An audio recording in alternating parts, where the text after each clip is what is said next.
কেন ব্রাজিলকে ফুটবল ইতিহাসের রাজা বলা হয়? ফুটবল ইতিহাসে অনেক দল এসেছে, অনেক দল রয়েছে, অনেক দল চলে গেছে, কিন্তু যে নামটি কখনো হারায়নি, ইতিহাস মুছে যায়নি, সেই দলটি হলো ব্রাজিল। ব্রাজিল শুধুমাত্র একটি ফুটবল দল না, ব্রাজিল হলো কোটি কোটি মানুষের, কোটি কোটি ভক্তের ইমোশন এবং ভালোবাসার জায়গা। ফুটবলের অসাধারণ সব স্কিল, ড্রিবল, স্টাইল, সকল কিছুর সাথে ব্রাজিল জাতীয় দল বা ব্রাজিলের প্লেয়াররা জড়িত। আর যার কারণে ব্রাজিলের কোটি কোটি ভক্ত পৃথিবী জুড়ে রয়েছে। ব্রাজিল শুধু ফুটবল খেলে না, ফুটবলটাকে মনে প্রাণে ধারণ করেন। মানুষ ব্রাজিলকে শুধু সাপোর্ট করে না, ব্রাজিলকে ভালোবাসে। ব্রাজিল এমন একটি দল যারা একটানা ফুটবল বিশ্বকে শাসন করে আসছেন, এবং ব্রাজিলই একমাত্র দল যারা ফুটবল ইতিহাসের সবগুলো বিশ্বকাপে অংশগ্রহণ করেছেন। পৃথিবীর অনেক বড় বড় ফুটবল দলের স্বপ্ন নিয়মিত ফুটবল বিশ্বকাপে অংশগ্রহণ করা, কিন্তু ব্রাজিল সেখানে নিয়মিত অংশগ্রহণের পাশাপাশি পৃথিবীর ইতিহাসে সর্বোচ্চ 5টি শিরোপার মালিক।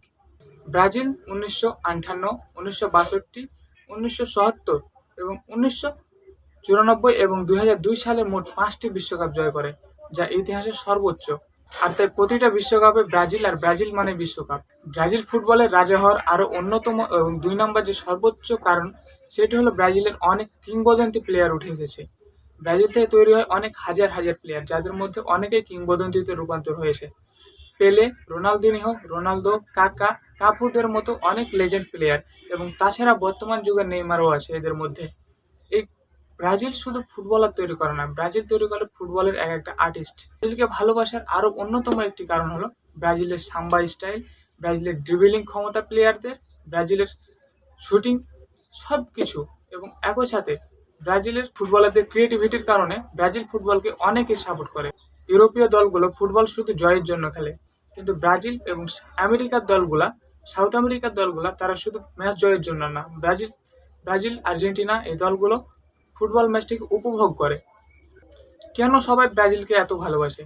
ব্রাজিলের শুটিং, ব্রাজিলের ড্রিবলিং, সাম্বা স্টাইল এবং একই সাথে ব্রাজিলের অসাধারণ খেলা, এই জন্য ব্রাজিলকে সবাই অনেক ভালোবাসে। তাছাড়া ব্রাজিলের আইকনিক হলুদ জার্সি তো আছেই।